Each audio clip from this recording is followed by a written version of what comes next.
Our next presentation is from Katherine Baril, and Katherine is our county director in Jefferson County.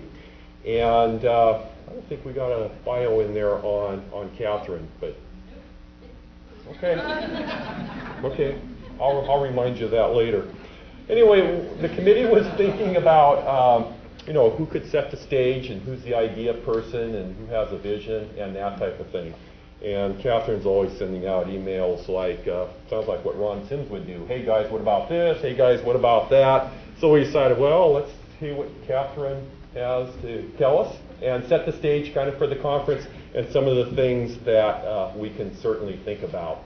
So in light of that, we uncovered an overhead projector in the back room. We still had one. I think it still works. So Katherine, I'll go ahead and turn this over to you. Thank you. That's right after the speaker thing, don't I? Yeah. Thank you.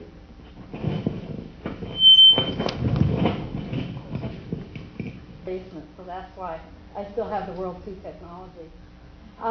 But just to show that Jefferson County is on technology, I want to make sure that you check in with some of the folks we brought today. We have our 4-H news crew with us today. Gene is in the back. He's a CBS journalist, photojournalist, award-winning from the Vietnam War. He also did 3 Rocks from the Sun, so you can talk to him. We have one of the leading national video bloggers in the front, and we have some of our students who are here to put you on podcasting. For those of you who have not heard about podcasting, we want to demonstrate today. We want to put you on video, and we're going to try to record some of today's events and be here to answer questions about why is it Stanford University is putting all of their curriculum on podcasting and on iTunes.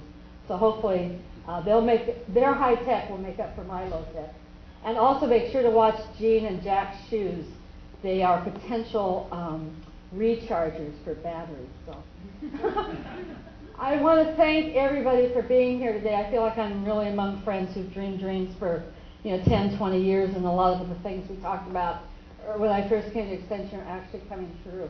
And so it's a real honor to be invited to kind of share some of the things that keep me up at night. And I want to thank Kurt because I used to work with Ron Sims, and I didn't realize we had so much in common. So you did a good prep for me. I was really fortunate when I came to WSU Extension. I came mid-career with no ag, no 4-H, and no soils background. So I got to look at WSU from a little different perspective. And some of you know Gary Larson is one of our proudest graduates at WSU. And his cartoon is how I feel today, or how I felt when I first came to Extension. I realize you guys actually think that 65 million years ago, cows ruled the world. And so I had to develop a whole new perspective of how to look at the world, and I've always wanted to show this to the Extension group. I feel sometimes like a dinosaur addressing other dinosaurs. The picture is pretty bleak, gentlemen. The world climates are changing, the mammals are taking over, and we all have the brain about the size of a walnut. And I know we frequently feel that way. And so as I was kind of looking for direction, once again, Gary Larson came through to me. How could somebody on the Pacific Northwest part of the state be called Southwest? Only in Extension. And so Gary Larson's cartoon is the rural professional and his cow phone. And he's talking to his cell phone saying, I'm out in the Southwest field right now, but I should be home in about an hour. And that has really been the motto for my work with Extension. But luckily I was put out on the Olympic Peninsula by Extension and had a great sense of kind of facing the edge of the world, as this tribal woman probably did 10,000 years ago, and trying to figure out what lay there ahead of me, and trying to figure out where I fit into this kind of world and this place that I was going to call home. And luckily, one of the first things I read were a lot of Lewis and Clark journals. Now, I do not understand why we as Extension did not embrace Lewis and Clark. Look at this. A president sends a horticultural team to collect flora and fauna, and we are celebrating the 450th anniversary of what were probably the original master gardeners. Where were we? Why didn't we trademark those books? But we didn't learn. No. We didn't remember that as Thomas Jefferson, probably similar to Ron Sims, and a lot of our leaders of the 21st century, He had one of the largest gardens. He prided himself on having great diversity in his gardens. And he picked Lewis and Clark to go across the Louisiana Pacific into areas unknown to do what? Collect plants. Ladies and gentlemen, we need to claim Thomas Jefferson as the first county extension agent. And not only did he collect plants, but Thomas Jefferson said very clearly in his letters to Madison that he was the original proponent of the University of Virginia, right? And why did he build it? Because he wanted the researchers to go out in the community in the summer and hear what was relevant to the farmers and bring it back for university research. That was his whole premise. And why did he care so much? Because coming from the English class system, he felt strongly that we had to avoid an academic elite that was not rooted in the community. And we had to ensure that innovation, state-of-the-art practice, research was rooted in the real needs of the community. Why aren't we talking about Jeffersonian democracy as the original entitlement of extension? And after that, he also wrote in a wonderful series of letters to Madison how important agrarian democracy was to the future of this nation. Because only when a person knew they could live in a rural community and support their family would they be able to exercise the First Amendment right. Only when they knew there was food on the table and they knew their neighbors were producing enough food would they be able to actually speak up and speak, as the Quakers say, truth to power. Why aren't we embracing that wonderful, wonderful tradition? So I came to Extension excited about democratic democracy, deliberation, local government, and I found that some of our greatest history about ourselves was that we bring people together. This is actually a 1914 picture in Mason County. Kristen, you can have it when I leave. You know, the Great Train West. This was the original Homeland Security exercise of Washington College of Agriculture. We took a train from Pullman to Seattle and inoculated every bovine on our way, right? We had little chairs on this train. We'd gather into a small community. We'd do lectures and workshops and seminars. And I tell you, we were so effective that General Motors had mercy on us. And you probably don't know that every time you put something in the trunk of your car, it's because General Motors put trunks in cars for ag extension agents. Okay, and the rhetoric is ideal for county agents, and they still knew we were going to be underpaid, so the $720. And the comment about is, quote, quick, flexible, economical transportation is vital to the successful county agent because his real value is in covering his territory thoroughly. As it changed, even General Motors knew what was good for a county extension agent was good for America, right? So what we do is, and we still do it, and oh God, somebody who uses one of these machines has to be very careful about, mirror effect visuals. But I love this when I found it at Washington State University Historical Library. It was us using old visual aids. I still do the same. Tell the extension story better. Hey, I just achieved it. Reinforce extension talks. Illuminate printed material. Are we on or what, right? And have specimens, blackboard sketches, and photographs. So what I wanted to bring was my attempt to bring sketches and blackboards out into the field. And this was a workshop where I convened, not in Mason County, but in Clallam County, at the top of the spotted owl controversy when we were having phenomenal battles in rural communities in Washington. I convened a group, and this actually was, believe it or not, a Puget Sound Water Quality Authority pie grant called Bartenders, Car Repairmen, and Loggers. And I figured if loggers were facing rapid social change in their economics, where's the dean now? They probably weren't going to come to an extension meeting at 7 o'clock at night for me to tell them about the rapid change in logging time. They were going to go to their bartender and say, I'm not a good provider for my wife and I'm scared. They were going to go to the guys that fix their cars and kick the tires with them and try to figure out how the life worked. So we actually brought these guys out with Jerry Franklin, one of the leading University of Washington researchers, and explained to them it was really about globalization and it was about change. And we have seen change in the Pacific Northwest. This one, I collect old historic photographs and extension pamphlets. If you go around, you can add to my collection. Anybody know where this is?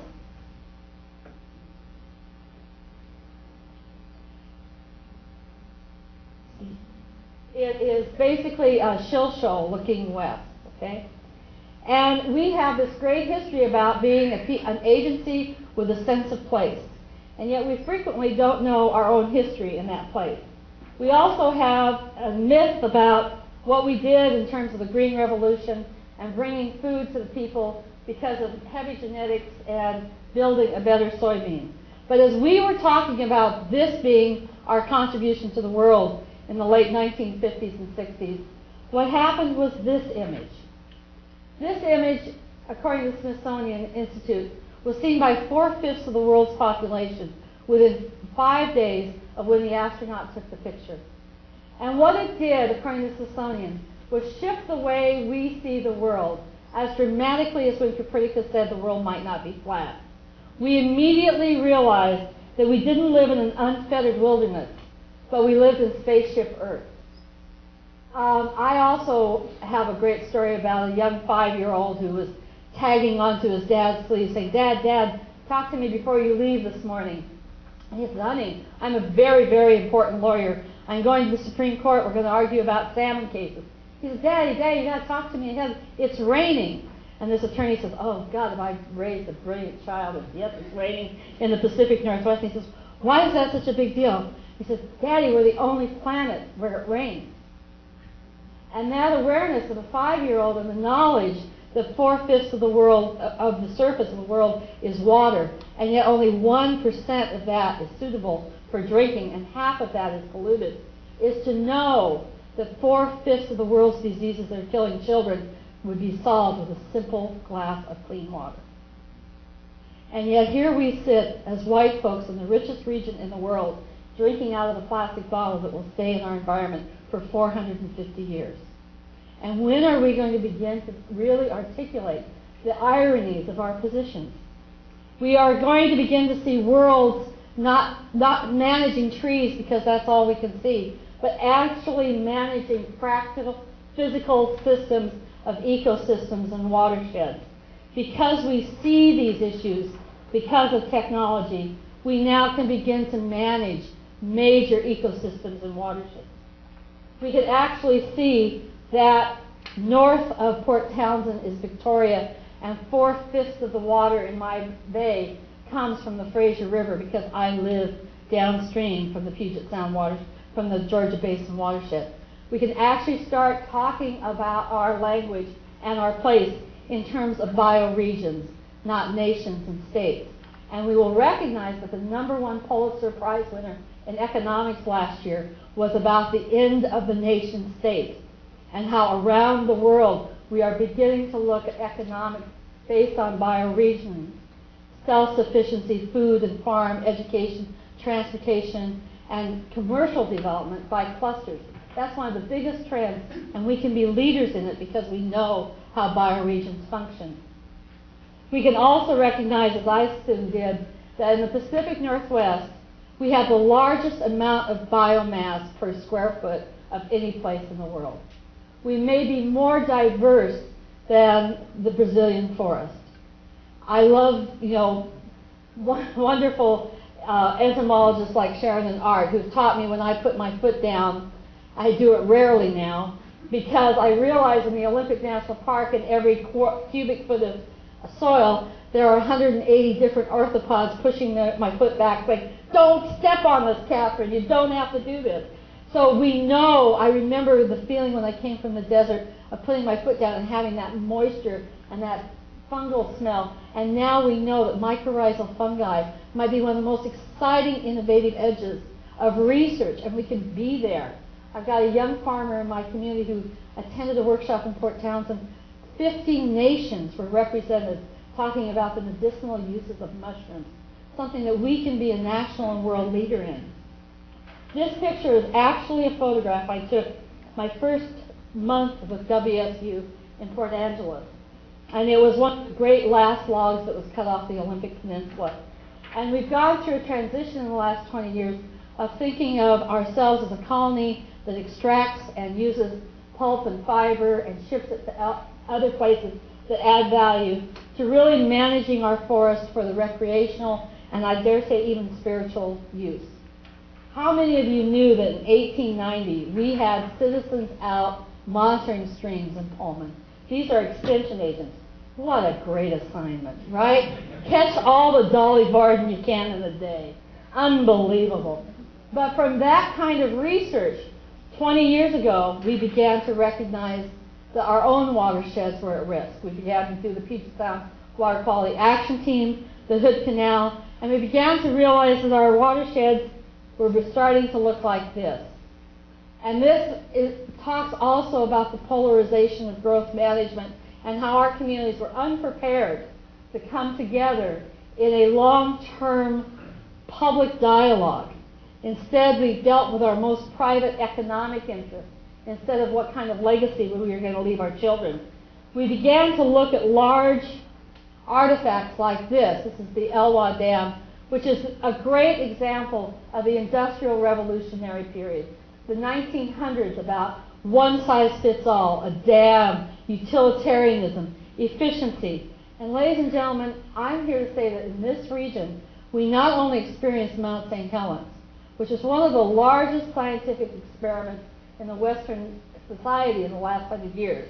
And Jerry Franklin will say if we had not had Mount St. Helens, we would not have salmon on the threatened and endangered species. Because Mount St. Helens taught us it wasn't about the forest. It was about that tiny little spider that brought the pollen back the next year. It wasn't about 60 years of a moonscape. It was about the natural resilience of a natural keystone system. And that if we hadn't have learned those lessons, we wouldn't be talking about salmon today. And we probably, in this region, the only region in the world that we know of, isn't talking about taking down dams.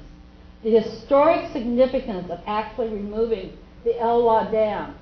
We have researchers from Africa and China who fly in for these scientific meetings because they're building the bridges or the dams on the Yangtze. They're building the dams, and they want to know what happens.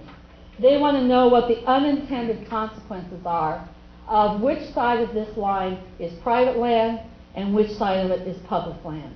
And does it really matter to a salmon or an elk, or should it matter to a camper, or even our tax structure, how this land is divided? This is what streams used to look like. And once again, Gary Larson tells us, he always lets us joke about it. Unfortunately, this is a truck from Acme Construction dumping waste into Grand Canyon.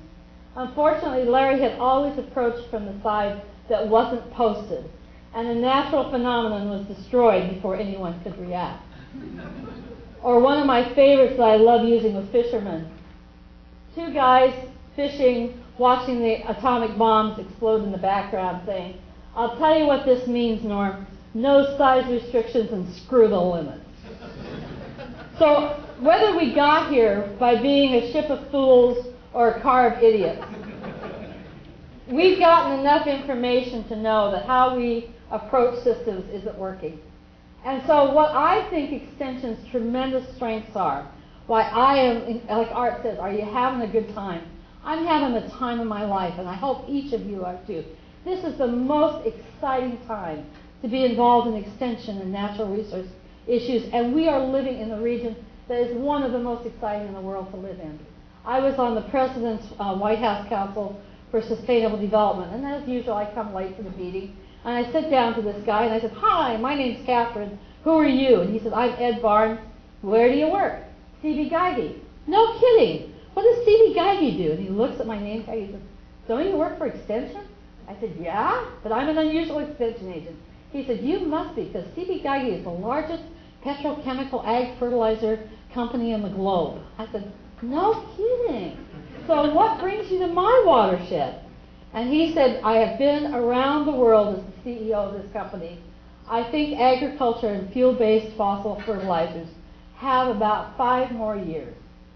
And in the Pacific Northwest, you still have enough of your critical ecosystems intact and enough tie to the natural systems.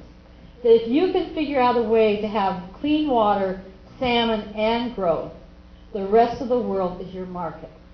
Much like the Red Texas does when he goes into the Saudi Arabian desert to put out the well. The Balkan is black. Australia is black. Japan doesn't raise any natural spat oyster anymore. If you can figure out how to do ecological restoration, it is the career of the 21st century. And we're on the cutting edge of that because a lot of the work that we've been doing at WSU. We are literally, number one, reconnecting people with place. Do you know, while we've been here in our careers, Puget Sound has grown 42%. Every year for the next 15 years, the population, the equivalent of Olympia, will move into Puget Sound. We need to figure out how we reconnect people with experiential, hands-on, sense of place education. And we do that well. We do it by really bringing people into the ecological field trip. We do connect master gardeners, water watchers, beach watchers. We do the first part of that triple bottom line of ecological literacy really, really well. We probably rely on our myth about research and an answer more than we need to because we don't prepare our clients and our customers and our citizens for the ambiguity of public decision making. We act like there's one true answer of research, and given enough money, our scientists can figure it out. And if we should know anything about the last centuries, it is the ability to deal with chaos that is more important than providing certainty. So if we were 100% successful, I suggest that what we get people to do is like Kaylee said, understand that nature is imperfect and our interaction with it needs to be experimental. Who would ever think that fencing streams is now just a state-of-the-art for farmers? Who would ever know that getting people out in the ground, multidisciplinary, interagency people, one of the things Extension does well is we convene diverse voices. And we need to allow them time to talk to each other instead of us always talking to them. In 1915, these WSU women didn't know that they would give birth to beach watchers, water watchers, bay stewards, and shore stewards.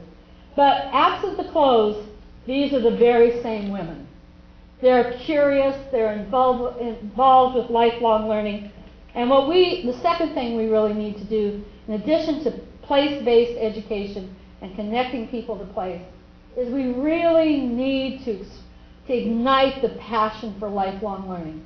Who better than Extension that has the only national organization that goes from preschool to retirement to really ignite the passion for lifelong learning. In Clallam County, after 20 years of volunteer monitoring, WSU scientists, citizen scientists, sued Clallam County and the State Department of Ecology because their data was deficient and didn't match what the WSU volunteers had come with. And they won. The State Pollution Hearing Board said the citizen scientist was more accurate, it was more complete, and it had to be dominant. Now, we all learn a little bit of humility when we're working in natural resource issues. Computers in the future may weigh no more than 1.5 tons. I was with kids yesterday and I said, 5 4-H kids, homeschool kids, low income, at risk. I said, how many of you own iPods? 4 of the 5 did. They're wired, they're talking, they're imaging, and we need to be there. We need to find the aliens on the beach, the outliers, the excitement, innovation, the stuff that turns people on about being lifelong learners. There's a reason people are on Google Earth. It's because they get to see things in a new and unique way. There's an excitement about the information age that we probably haven't seen since the Renaissance time. Since Gutenberg invented the printing press and said, so Gut, what do you think this is going to be used for? And he said, oh, in a couple hundred years, I think Martha Stewart's going to be publishing a magazine to make women feel guilty for working. Ah, darn. We don't even know how the internet is going to be used. We are only beginning to enter the information age. But if we are afraid of just throwing ourselves into learning and passionate excitement and finding something every day, how can we help our communities move from just straight information to knowledge? How can we recognize that there's new people at the table? The old-time money and the new-time money. How can we understand that there's whole new systems of ecological restoration, whole new fields are being built? That issue of lifelong learning, passion for learning, what Thomas Friedman in the #1 New York Times book, The World is Flat, says, it is the greatest challenge in America is to learn to learn. We are needing to desperately people that like extension, that know how to broker data to experiential passion, to learning, to knowledge, to action. We have been the midwives of that process for almost 100 years, and our country needs us desperately, and they need us to be excited about doing that. Who would ever think that little buildings like this, which is our learning center on the Olympic Peninsula, would be seen as a university? In a community of 5,000, which is my community, the University of Washington, City University, Old Dominion, Antioch, Western Washington University, and WSU all teach academic degree programs out of this building. They do so because our kids have changed. This is a Nike poster, and Nike's thinking outside the box. They're actually having a design contest, and nobody that enters the contest can be over 13 years old because they're so committed to young people's innovation. And the question Nike has asked, how do we think outside the shoebox? Why is it we use old growth wood to make pulp, to ship it with fossil fuels to Thailand, where it sits for 3 years, a shoe is put in it, it's shipped back with air, fossil fuels, it's stored for maximum rent in a downtown Nordstrom store for an average of 3 years, and it becomes a waste product in less than 2 minutes when the shoe is lost. And they're asking 13-year-olds for those kind of options. And why are they? Because 13-year-olds looked at this image and they saw Gore-Tex. We didn't. The inventor of Gore-Tex went to a wetland with his 10-year-old daughter, and she said, how does a dragonfly keep from getting wet when it's in the rain at the wetland? And this is the image that started the Gore-Tex industry. This is the image that got a whole group of kids, hoods in the woods, kids with community service issues, out restoring local salmon. A stream that had 27 salmon that now has 3,000. But more than that, a community who had 3 kids who didn't care about education and weren't engaged. And they now have their own jobs, they have their degrees, and they're coming back to our community to make our community viable for another century. That's the kind of connection we can be doing. It doesn't just happen on campus. It happens in every little office, every little lighthouse, every little car, every little pod that we've got. Because what we know is that the biosphere per person may be limited, but our intellectual capacity is the most important resource we have. And while we may have extracted or tapped or reached our maximum of water, air, and soil, I would suggest that we haven't even begun to tap our social creativity. And the third thing that I think extension needs to deal with, ecologically, we give people a sense of place. Economically, we give them innovation and hope. But we have too often been afraid of embracing the democratic tradition of our organization and building community strength by bringing people together in circle for dialogue, for problem solving, and for creating community. I think as long as we continue to rely on the scientific model, that we are somehow scientists unengaged, observing clients and customers, we will forget that the real magic of extension was not that tractor that we brought to that farm in the 1920s. The real magic of extension was that we had neighbors come together to teach each other, to work together, to raise new barns, and we grew community. We didn't turn on tractors. We built a democracy. And that's why when most third world countries move from a totalitarian form of government, what's one of the first things they ask from AID? Extension agents. Extension agents to come teach them how to do cheese, how to make water systems, but basically how to use the innovation of our systems. Because what we need to embrace is our role as a facilitator and a midwife of the important public deliberation that Ron Sims was referring to. How do we as a people live together in limited resources in the 21st century? How do we as a people intergenerationally take the wisdom of our elders and apply it to the energy of our children? We are in the state of an incredible information boom. Bill Gates said that the internet may be the biggest challenge to university and higher ed that we have ever seen. And if we don't embrace it and talk about what is unique about our place, about our system, then I would suggest to you we will miss what really made this region unique. Do you know the one thing about this region that's never happened in anywhere else in the world?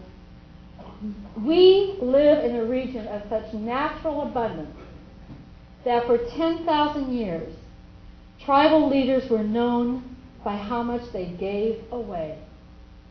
We are the only region in the world that has a potlatch economy, where when the tide was out, the table was set, where we actually can produce food without irrigation, where we have year-round farming, where our forests actually comb the clouds, and the most important product coming out of our U.S. Forest Service may not be logs or mushrooms, it may be good, clean water.